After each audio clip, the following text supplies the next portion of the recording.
The Medrash says, how did Avraham Avinu...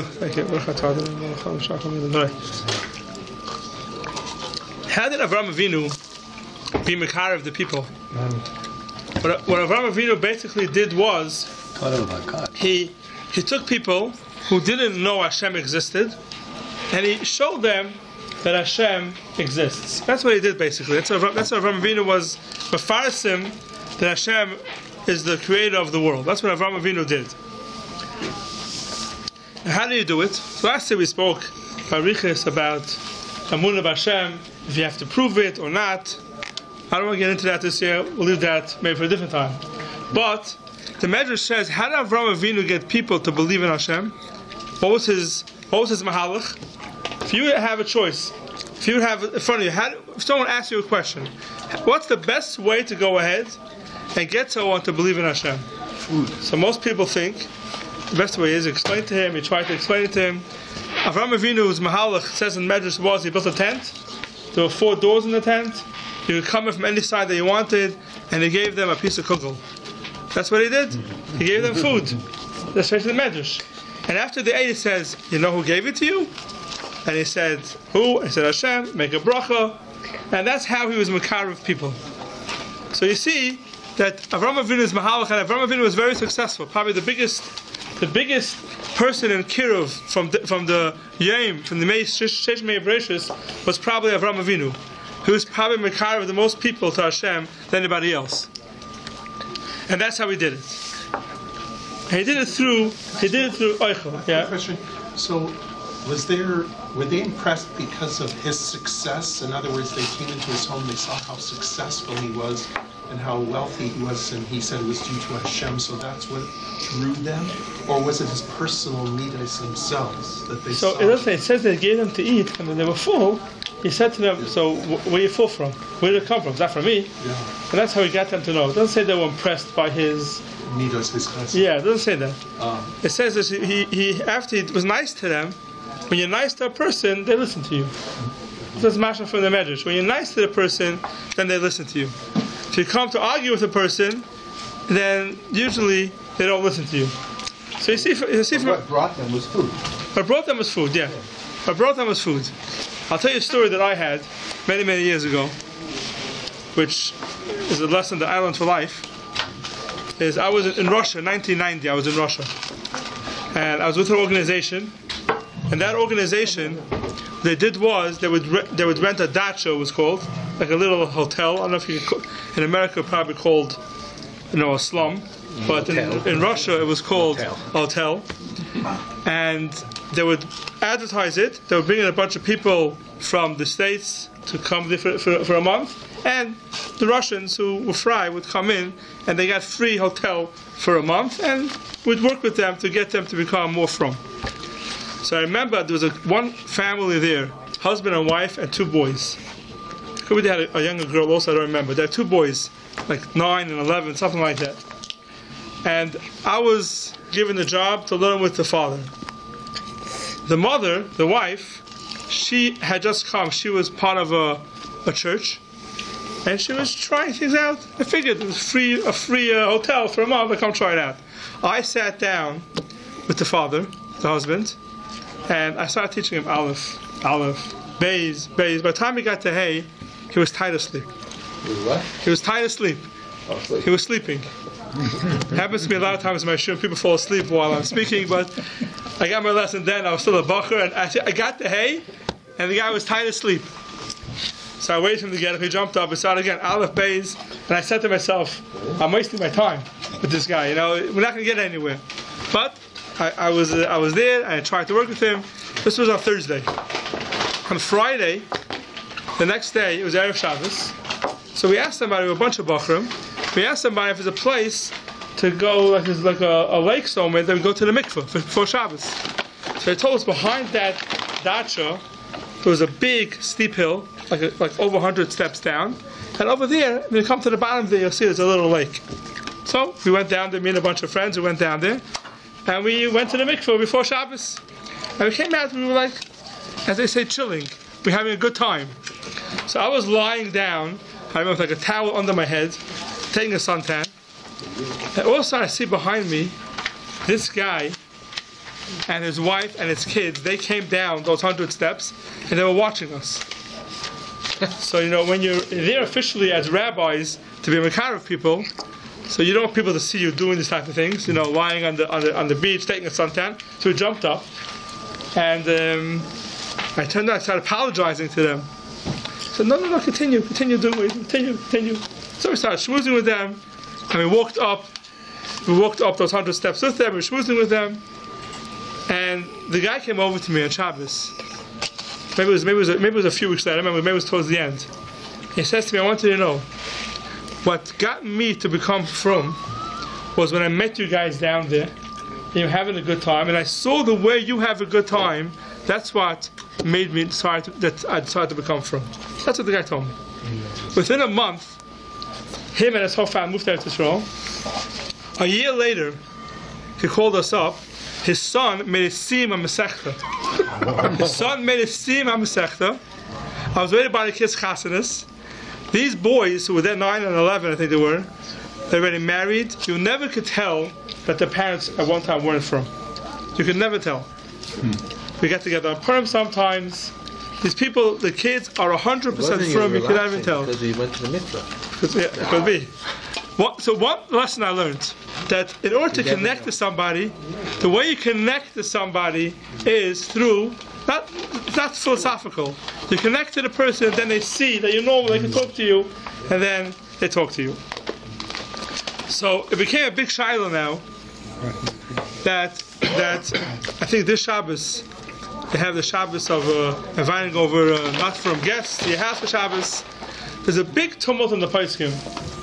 If I'm going to say it very bluntly, but is it mutter to invite a Friday Yid to your house Friday night for the Suda or not? It may be also because he's going to drive. That's a big shiloh in the poskim. If you're allowed to invite somebody over to your house, because we're talking about a case where you know he has to drive, or for sure he's going to drive, are you allowed to invite somebody over? That became a big tumult in the poskim. Now, I did hear from somebody who's into kiruv, and he told me that why is it so important? And he says because what someone can accomplish by Friday night Suda to be mekarev somebody, you can't accomplish any other time during the week or any other time during the year. Shabbos Suda is when people get turned on. They see what it's all about, and they enjoy it, and they see what Yiddishkeit is all about, and that's what makes them turn to Yiddishkeit. So the question is, so what do you do? If it's such an important time, so what do you do? I'll share with you a word. I said it here once before. How important the Suda Shabbos is that it says we say Friday night, V'shama b'nei Yisrael Shabbos, La Sources Shabbos. You watch the Shabbos, La Sources Shabbos, to make the Shabbos. What does it mean, La Sources Shabbos, to make the Shabbos? We watch the Shabbos to make the Shabbos? What does it mean? What do those words mean? Shamru b'nei Yisrael Shabbos, La Sources Shabbos, to make the Shabbos. What does it mean to make the Shabbos? So there's a lot of different pshatim in it. So the Ben Yayoda, the Ben Ishchai, says a beautiful pshat.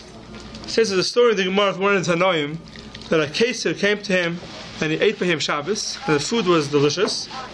And he asked him, what's the ingredients? Yeah, how do you make it so good? So he says, we have a certain tavlin yeshlon, a certain spice, the Shabbos shemoy. And Shabbos is its name. So he came back because he wants that tavlin Shabbos, and he says, I'll tell you the truth, the tavlin Shabbos only comes to Yidden. You watch Shabbos, then you have the spice. And if you're not Jewish, you can't have that tavlin Shabbos. So says the Ben Yayoda that if someone's not a Shomer Shabbos, someone's going to keep Shabbos, he's going to make Shabbos, he's going to make Shalom Shabbos, but he's not a Shomer Shabbos. He doesn't watch Shabbos. He's a friar person, and he's not Shomer Shabbos. But he's going to make Kiddush, he'll have a Suda. He says he'll never be toyim the tavlin that's called Shabbos. That we have a certain geschmack, a certain feeling when we eat a Suda Shabbos, says the Ben Ishchai, it's only because we are Shomer Shabbos. So you have somebody who's not a Shomer Shabbos, will do the same thing as us. He'll cook the same food as us. But he won't have that geschmack, that time of Shabbos. Why? Because it's not Shomer Shabbos. So he says, V'shamru b'nei Yisrael Shabbos. Klal Yisrael watches the Shabbos, we're Shomer Shabbos. Lasa is to make Es HaShabbos, that means the spice that's called Shabbos. Last is a Shabbos to make that spice that's called Shabbos. Because you can't have it if you're not a Shemoneh Shabbos. That's what he says. And then he goes on, he has a very interesting story. It could be I mentioned it once before. And he says, in his city, in Baghdad, that's where he lived, there was a treaty between the rabbis and there wasn't the priests, but it was the imams. And what was the treaty they had? That they wouldn't accept anybody from the other religion unless, let's say, a Jew would want to become a Muslim, so he would have to first go to his rabbi. The rabbi would have to try to convince him out of it. And if the rabbi couldn't convince him out of it, then he had the right to go to become a Muslim. Same the opposite, if someone wanted to become Jewish, send it back to his imam, try to convince him out of it. If they couldn't convince him out of it, then they would accept him. So here there was one day, a person met his friend, and he says to him, Yankel, where are you going? He says, I just came from the rabbi, I'm converting, I'm becoming a Muslim. And I just went to the rabbi, and he tried to convince me out of it, but it didn't work. There was a matzliach, so now I have the right to go ahead and become a Muslim. So his friend says to him, Yankel, you're converting? What's with you? He says, yeah, I decided, it's not for me. So he says to him, Yankel, he said, the Ben Ish Chai writes that his friend knew that this guy loved the eggs from the cholent. And he says he used to eat 7 or 8 eggs from the cholent every Shabbos. That's what he writes. Look at the Ben Ish Chai on Masechta Shabbos on that story, and that Gemara. And he said to him, Yankel, you're going to become a Muslim, you're not going to be able to have the taste of the eggs that you have on Shabbos morning. So he thought about it and said, you know what, you're right. And he didn't convert. That's a story. Ben Ish Chai brings down, you can check it up, Ben Ish Chai brings down that story, because he didn't convert. And he stayed Jewish. Sometimes the time that a person tastes in certain things, and the feeling that a person tastes, whether it's through food, whether it's through davening, whatever it is, that you won't have when it becomes not from, that thing you can't replace, and that keeps a person toward Yiddishkeit. You have stories all the time. So that's why it's so important to have these people over by the Suda Shabbos. So what do we do, Lamaisa? How can you invite them over if they are going to be Mechal Shabbos on the way, they're going to drive there or drive back? So what's the Eitzah? So a lot of Poskim say a Svara, and Shlomo Zalman says a similar Svara, but it's not this case. And I think people compare it, and I think it's a little bit of a mistake. But Shlomo Zalman has a similar Shaila. He says, what happens if you have over by your house or in your office a Friar Yid, a person is not from, and if you're going to offer him a drink, what's going to happen is he's not going to make a bracha, he's going to drink without a bracha, so maybe you shouldn't give him the drink, because you're being evil like sit and mikshol. If you're going to put in front of him a mikshol, he's going to end up drinking without a bracha. So maybe you should not allow to give him a drink. So it's interesting. In the Shaila of Shlomo Zalman, he says it's a person who's fry, but he's not a lahachasnik. He's not a person who's bedafka. He's machshif, the from people, but it's not for him. It's machshif if it's somebody who that he's a lahachas and he's out to get from a yidin, then maybe there is no heter. He's saying a person who is not out to get anybody. He's just not from. And now he's going to come to your house or to your office. He's going to sit down. You're not going to offer him a drink. And he's going to say, "This is what from people look like. They don't even offer me a drink." And he's going to get upset. So you have. What should you do here? Should I offer him a drink and he shouldn't say a bracha, or not offer him the drink and maybe he'll get upset? And Shlomo Zalman says, and that will make him further away from Yiddishkeit. Through that he'll go further away from Yiddishkeit. What should you do? So Shlomo Zalman says that definitely you should give him the drink. You shouldn't give him the drink. He's not going to say a bracha. Doesn't make a difference. Why? And Shlomo Zalman says a svara. Because right now this person is sitting in front of you. What are you going to say? By me offering him a drink, I'm lefna'ivir l'sita mikshol, I'm making him drink without a bracha. Says Shlomo Zalman, what's your other choice? Don't give him a drink. And then what are you doing? You make him go further from Yiddishkeit, and it's going to affect much more. So you have a choice here. You have a choice to give him a drink and he won't make a bracha, or you have a choice, don't give him a drink and he'll end up doing worse things because of that. he'll end up not liking the Fruma Yidin because of that. Should you encourage him to make a bracha with you? Or? For sure. If you could, you sure should. If you know he's going to get upset about it, maybe not. But if you could encourage him to make a bracha with you, it's the best thing. So Shlomo Zalman says over here, therefore, if the person is going to end up becoming further from Yiddishkeit because of it, because you're not giving him a drink, then you should give him the drink, even though you know for sure he's not going to make a bracha. This is only a time where you know the person will probably end up not, having some resentment from a Yidin if you don't offer him a drink. If the person anyway hates from a Yidin, it's not going to make it any worse, then it could be you can't. It could be better if not giving him a drink. Shlomo Zalman just says, in this situation, you have two options in front of you. One option is a small michshol, he won't make a bracha, and one option is a bigger michshol, he'll end up not liking from Yidin at all. So the Shlomo Zalman, of the two, of course you should pick the smaller michshol and give him a drink, even though he's not going to make a bracha. That's the case of Shlomo Zalman. The case we're talking about is a whole different case. You want to invite somebody for Shabbos, and you know he's going to drive. So people say the reason why he could do it is because you're right, he may drive on Shabbos, but if he becomes from, he'll keep so many other Shabbosim afterwards. You can't compare that to Shlomo Zalman's case. Because here, in Shlomo Zalman's case, the guy's coming to you, and you already have the problem in front of you. In the case that we're talking about, if you don't call the person, you just don't get involved with the guy. You don't get involved with him. You're not doing anything. In the Shlomo Zalman's cases, you have a choice that you're going to do one of the two evils. Which one is better? In the case of inviting somebody, just don't invite him. If you don't invite him, then you're not doing anything. So that's not right from Shlomo Zalman. As a matter of fact, Shlomo Zalman elsewhere says in Mefurish that if you know the guy's going to drive on Shabbos, you're not allowed to invite him to your house on Shabbos. So you can't compare the two cases. So where does that Tatum come from, or where does the Isser come from? There's a Gemara in Shabbos. The Gemara says, if somebody went ahead, hid big pas betaner, someone put a bread on the walls of the oven on Shabbos. Now, if you leave it there, what's going to happen is the person is going to end up being over an Isser of bishul b'Shabbos, cooking on Shabbos.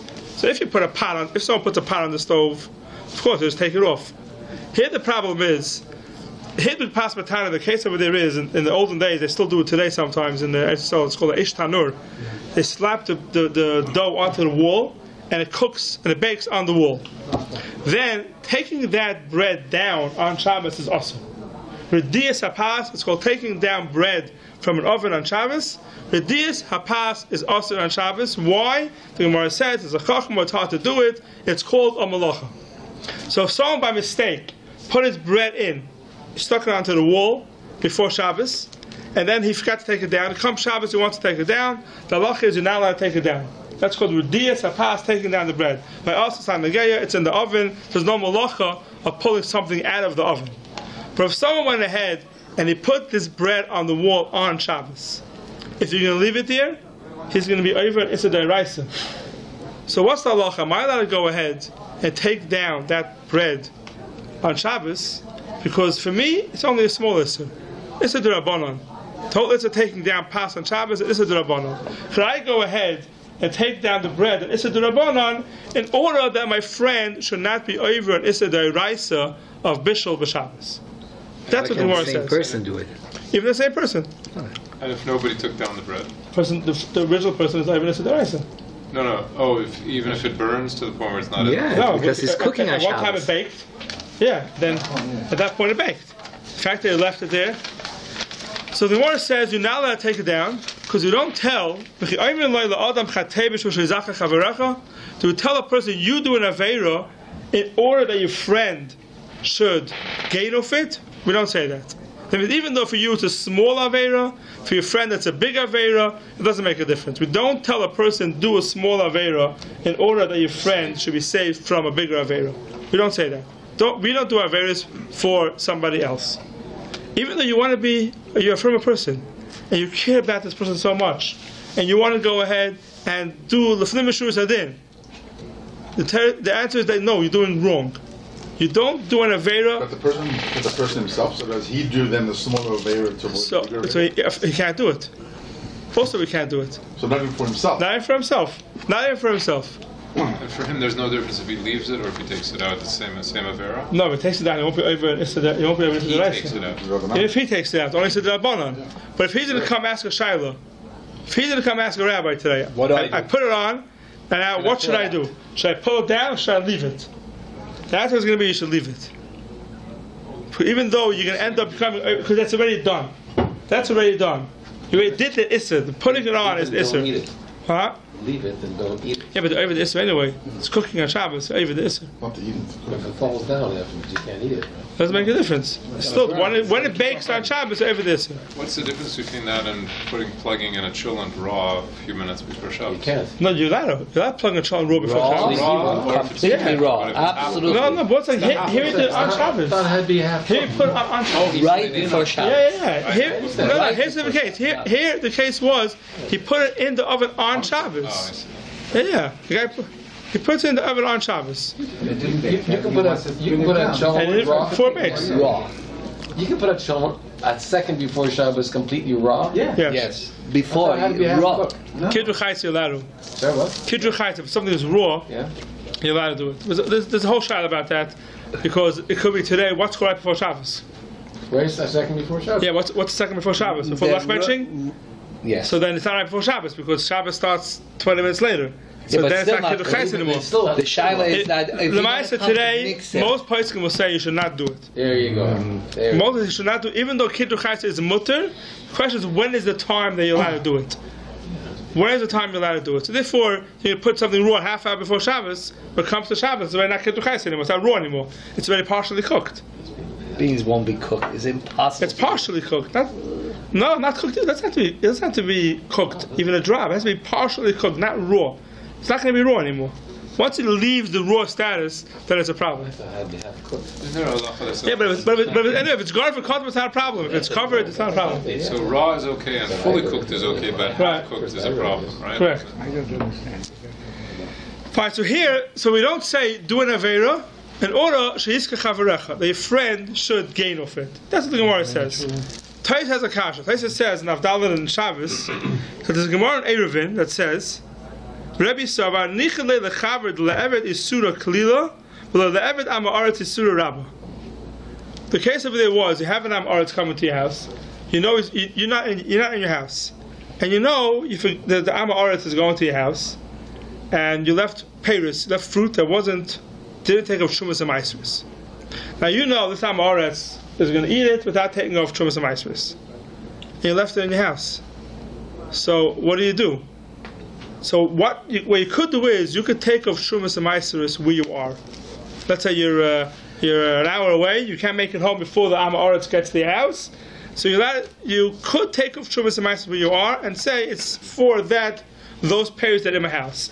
The Gemara says you're not supposed to do that. You're supposed to take off shumas and maisris right next to it. Minha mukif means right next to where the pairs are. There the case was you weren't there. So it says that the Talmud Chacham, the Chacham, could go ahead and take off Trumas and Maisris where he is, even though he's being over a little Aveira. What's a little Aveira? That it's not Menamukiv, it's not next to the Peiris. You're allowed to do that in order that the Amaret shouldn't be over an Isser, a bigger Isser. An Isser of eating Peiris that are Tevel. Is it an Isser or is it a B'di'evet?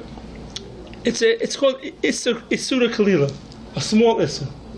Because there's lots of examples, I think, in the Gemara. Yeah, but took off, yeah. Because of this. The Gemara says, what did he do it for? It was left in his house, and people are going to eat it. And the Gemara says it's okay for a Talmud Chacham to do a small Isser to save somebody from doing a big Isser. So it says we have a steer here. We have a steer. One place it says you can't do any Aveira that your friend shouldn't do an Aveira. And then we have another place that Talmud Chacham would do an Isser Klila in order to save an Amaretz from an Isser Rabbah. Tais has 4 terutzim to answer the kasha. We're not going to go through all 4. The main teretz we're going to go through it, as it says, is that it depends. If the person was a pesheya, he did the avera purposely. For example, he hit the pas betaner. He knew he wasn't allowed to do it. He did it anyway. Then you don't do anything to help him out. He's a pesheya. He did it purposely. We don't help him out. In the case where the person is an oynis, he doesn't know. He's not sure. The Amoris comes into the house, he finds fruit, he's going to eat it, and you know he's not so machmir to find out. That's called an oinus. In that case, you could do an isser kalila, a small isser, in order to save him. That's what Taisus Terutza. That's what we pass with that Taisus Taisus. In halacha, it says it's two different halachas. There's one halacha in Shinchav Ches that says, Misha roitzim la'ansoi sheyavar aveira gedola. They want to force somebody to do a big aveira. They take somebody and they want to force them to do an aveira. Ein mechalon olav Shabbos gedela atziloi. Now, what you could do is you could get into a car and drive down to the place and stop the people from forcing him to do an aveira. Right, some goyim capture somebody, they want to force him to do whatever aveira it is, to kill somebody else, whatever it is, avodah zara, whatever issue it was. So the question that you let go would be mechal Shabbos to save that person from doing an aveira. It says the Gemara, you cannot be mechal Shabbos to stop somebody from doing an aveira. You're not allowed to do that. You're not allowed to be mechal Shabbos to save somebody from doing an aveira. In Shin Vav, the Mechaber says that they sent to a person, they took his daughter from the house, b'Shabbos, right? In the olden times, they would capture the Eden and take them away. Even today, yeah. And kidnap them, and you would never hear from them again. They told somebody, you should know, they came and they took your child, and they're taking her away. You never can hear from her again, and she probably won't be Jewish anymore, because once they get captured, so mitzvah losam l'derech pa'amav l'shtad l'b'hatzalasa. It's a mitzvah to go out and to run after the people to save your daughter from them. V'yoytza afilu chutz l'shalosh parsois. You're allowed to go even out of 3 parsa. 3 parsa is a shir of tchumim, and there it could be this tchumim d'oraisa. So the halacha, it says, even though maybe after yesh b'zeh issa d'oraisa l'eza poskim, even if you have to be over an issa d'oraisa, you're allowed to run after these people to save your daughter. It says in the halacha, it says it's lav dafka his daughter. It can be any Jewish person. You're allowed to run after the person to save them. That they should not. Why? Because motiv that you should be mechalel one Shabbos, then the kid or the person who's being kidnapped should be mechalel harbe Shabbosis. So you see over here, you're allowed to be mechalel Shabbos in order to go ahead and save somebody else from doing chil Shabbos. That's what it says. So the Achrayim ask, what we just saw in Shin Chav Ches, they're not allowed to be mechalel Shabbos from doing averis. And they give Taisus teretz. It's like Hatzalas Nefashos. What? By the kidnapping, it's Hatzalas Nefashos. And over there, it's only for one avera. Yeah. So some places can answer the chiluk. Over there, it's only talking about one avera. Here, it's talking about the Jewish the rest of their life. The Mishnah Berurah says that the chiluk is Taisus chiluk. That one's a pasheya and one's not a pasheya. When they captured the daughter to run away with her, she's an einus. In the other cases, lav dafka is an einus, could be a pasheya. Why a pasheya? We don't let you save the person. That's what the Mishnah Berurah says. So the question comes today. You want to invite somebody for Shabbos, right? He's Mechal Shabbos. The law is, if a guy's an Oinus, you're allowed to be Mechal Shabbos to save the person. So you invite somebody over to the house for Shabbos. He's going to be Mechal Shabbos to come to your house. Are you allowed to do it? Maybe you're allowed to do it because he's going to end up not being Mechal all the Shabbos. You don't know that. Oh. So there's 2 problems with that. First of all, it's a suffix. You don't know for sure. You're taking a chance. Here we know for sure the person is going to not be from. Here, you invite somebody over, even if you have a percentage, it's not for sure, it's a suffix. If the person is going to be Mechal Shabbos or not. And B, maybe the person is called a Pesheya. The person knows what Shabbos is about. And anyway, the person is being Mechal Shabbos. Maybe the person is called a Pesheya. Someone knows that kid is going somewhere, and the kid wants to go there, and you want to stop him, but you have to over an issa to stop him. I don't know if you're allowed to do that, because you're a pasheya. He's a pasheya. By a pasheya, you're not allowed to go ahead and be over an issa to stop the person. So is it better to offer them a place to stay? Oh, okay. So we'll get to the practical things in a few minutes. I'm not doing it for you, but it's not like you're doing You're doing a very even to the mikshul. You're being over an issur. The issur that you are doing by inviting him is that you're being over the issur deraisa of an evil issur mikshel. That's the issur that you're doing. You're being over an issur deraisa. An issur deraisa, the guys are pesheya, you can't be over. So the Sharet see it says over here that even if the person's a pesheya, if it's an issur derabanan that you're going to be over to save him, even though he's a pesheya, then the Sharet see is mekel.